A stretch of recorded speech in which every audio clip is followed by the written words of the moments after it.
Hello everyone, welcome to GGN. Today is Friday, June 29th, 2012, and I'm Darko. This is my website, ggnonline.com. There's a poll up there, you can check on it and vote how long until a drone kills the first American on American soil. So far, the majority are saying within the next year, followed by the next 2 years. You can follow GGN with your email address, also on YouTube, ddarko2012 and ddarko2013. And if you'd like to help, you can donate right there. So, and there's also a little news archive there. So, I'm ready to go here, and we're going to cover the economy. And the biggest news, of course, is Obamacare approved.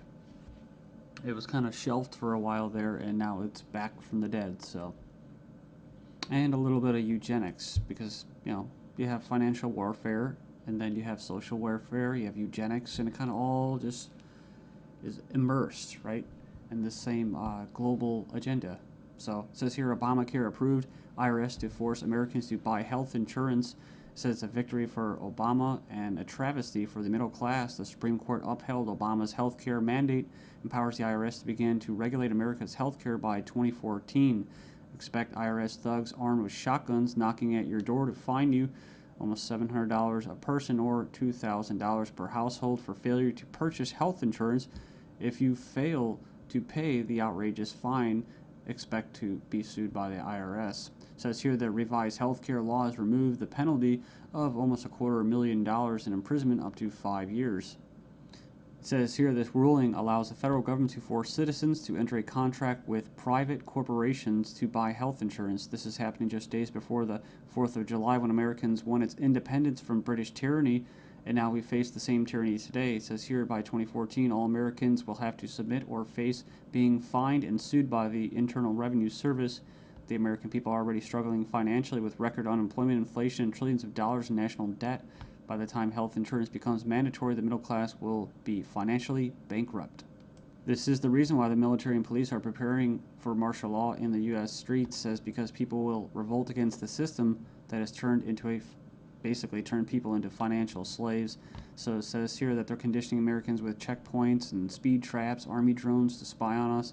We're going to cover all this, rolling out the tanks and putting military goons on residential streets to prepare us for what is to come in the future. It says here the Bilderberg Group discussed in Spain about wanting to level America into a third world impoverished nation where we're all poor under world government dictatorship. It says here soon the Americans' standard of living will drop significantly, and it won't just be the standard of living, it will be their age of death, right? Their basically the average lifespan. It says here services will be cut. We're going to get into that too, death pathway and stuff like that. Taxes will be increased until we become so poor that we are unable to fight, and resistance will be futile. As Americans issue split decision on healthcare ruling, nearly 2/3 believe politics played too great a role. So it says Americans are sharply divided over Thursday's Supreme Court decision on the 2010 healthcare law, with 46% agreeing and 46% disagreeing with the High Court's ruling that the law is constitutional. Then you have from the Daily Bail, Obamacare complicated. Check out the flow chart.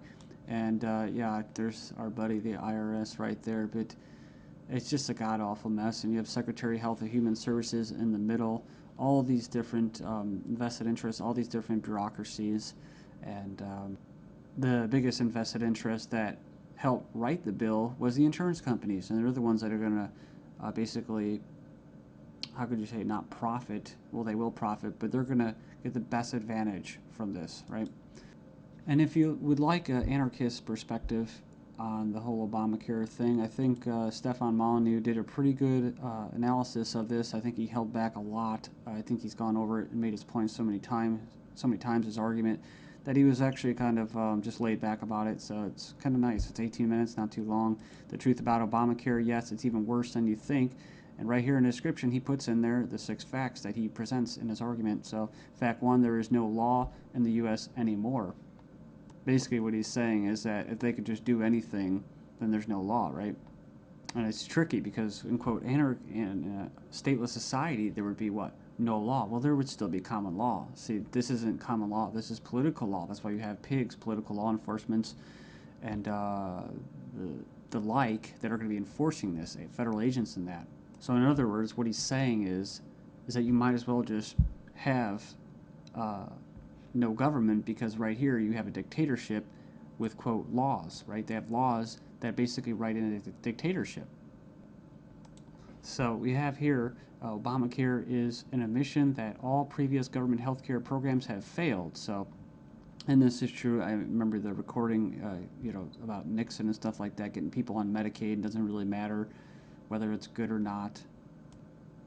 And in fact, costs have already doubled from initial estimates, and that's usually how it works. As soon as this gets closer to fruition, oh yeah, some hidden costs. Sorry, guys. Fact 4, 70% plus of healthcare issues result from individual choice. So the thing about it, he's talking about smoking, drinking, eating basically a lot of bad food and stuff like that. You can actually help.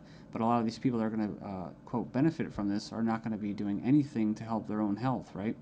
So it says here the inability to discriminate on pre-existing conditions is an essential driver of healthcare cost. So I think what he's saying there is it's not very free market. It says here that the fines for non-compliance are destined to rise enormously.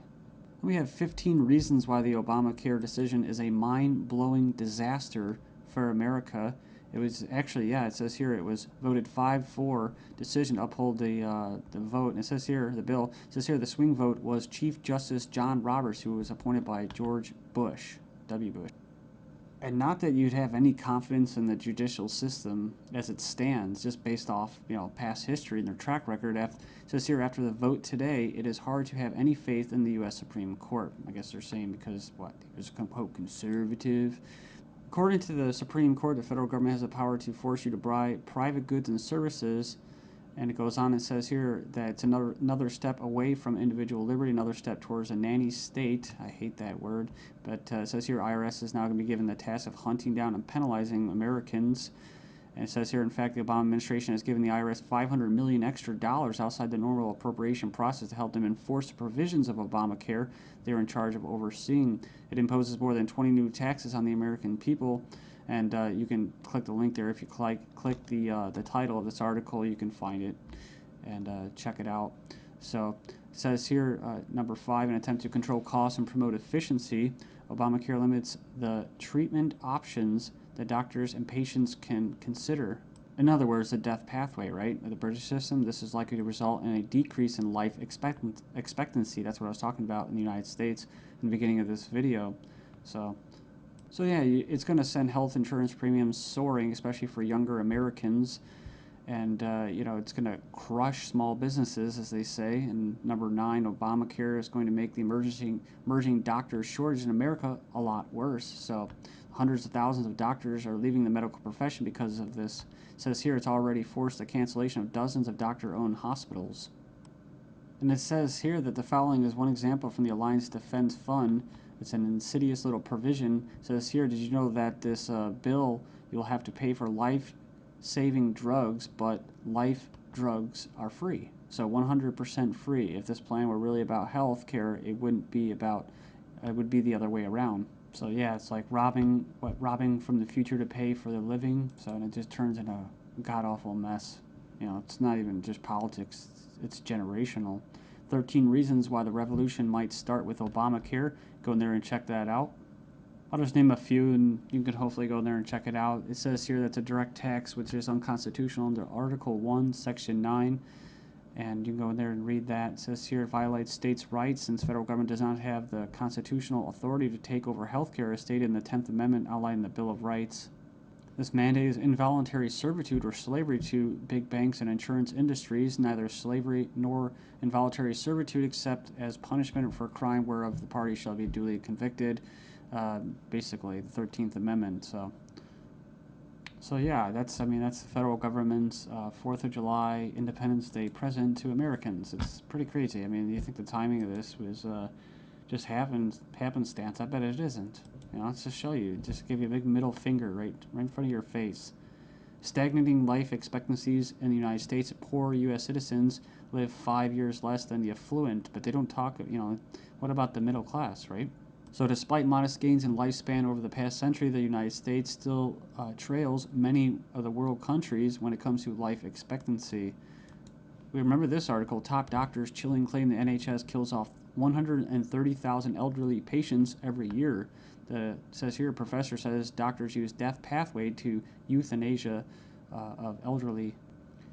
Says here that Liverpool care pathway, death pathway, may be slippery slope to backdoor euthanasia. This is from 2009 from the Telegraph. Says here that the patient assessment selects those deemed close to death for withdrawal of food and fluids or being placed on a continuous sedation until they die off. Next up, we have another little example. Doctors said this individual was a typical lazy teenager. Actually, she had an aggressive form of cancer.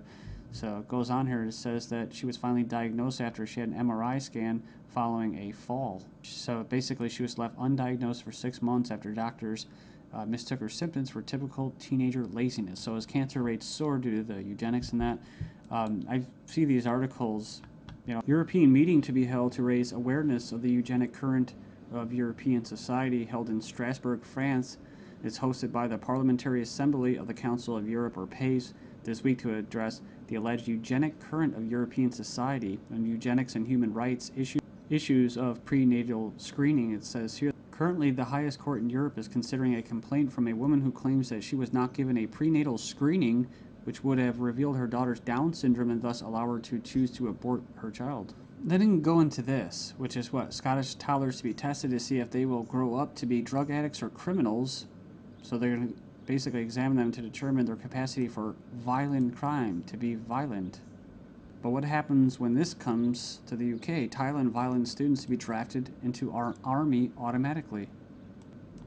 And another possibility is this. Desperate Europeans try to sell kidneys and lungs being offered for as much as $250,000 as Europeans are grappling with the economic misery. Illegal organ sales are on the rise with desperate sellers willing to basically part with their kidneys, corneas, bone marrow, and even lungs to put food on the table.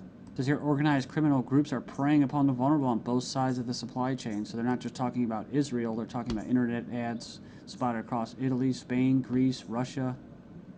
And, people leave comments about euthanasia. I don't, it's like I don't have a moral issue with somebody carrying out euthanasia as long as there's some kind of consent there. The only issue I have for it, or with it, and that's why I bring it up, is when it's in the government's hands, where we have a government legislating morality. They can't do that, like the death penalty. So I don't support the death penalty.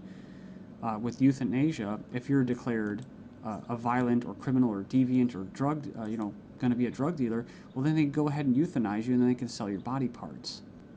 And that's probably already going on in Asia and parts of the world. But what happens when people want to sell their entire bodies? Right, a one-time donation, or they could just sell their entire body and have it just basically, as they say, cannibalized for different parts.